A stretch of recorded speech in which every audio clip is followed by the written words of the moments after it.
My temperature was going up and down, and throughout the day I felt that it was getting worse and worse. I used to think, oh, you should be coping with this, you know, everybody gets this when they have chemo, but obviously not everybody does get neutropenic.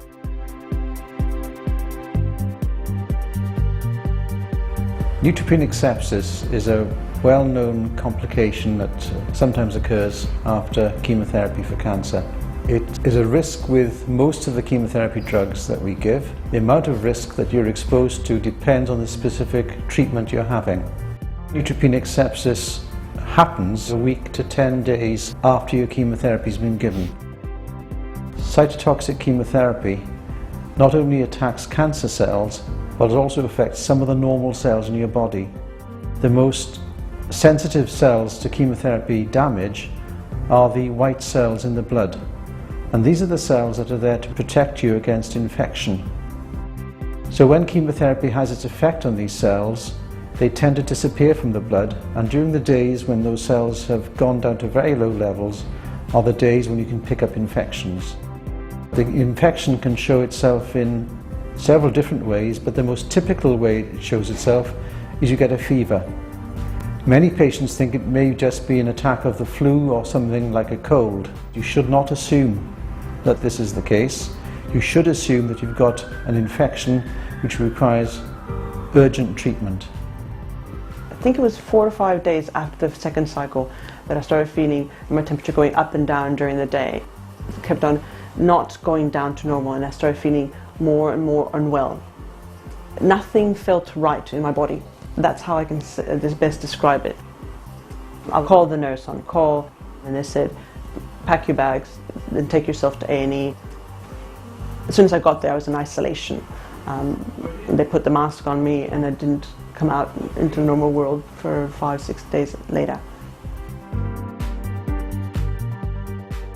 The second time I had Hodgkin's disease, when I was 32, that was when the neutropenia was very, very bad. Obviously I tried to be a bit tough and think I've got to stay at home, but that wasn't the right thing to do. I think on the third time my teeth started chattering and my body was, you know, my arms were popping out left, right and centre, I was kicking out. My mum said, you know, we need to get you to hospital. Neutropenia is a very serious condition, but if you seek advice immediately and are seen, it's completely treatable.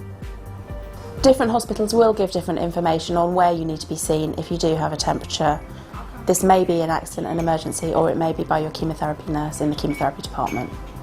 Someone will check your temperature and do a blood test. And if the blood test shows that your white cell count is indeed very low and you do have a fever, you will probably be admitted into hospital for a course of antibiotics starting very quickly. Do not delay doing this. Do not go to bed with aspirins or paracetamols. Go straight to the hospital and then get the proper advice. I used to think there was a lot of sicker people that in my chemo sessions with me, they looked a lot worse than me. I didn't want to trouble the nurses because I knew they were inundated, but I think the main thing is don't be a hero and go home and try and cope with your symptoms at home, because you can't cope with them at home.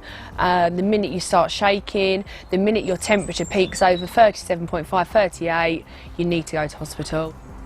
Get yourself into hospital, get a blood test done, get your temperature checked, and don't delay.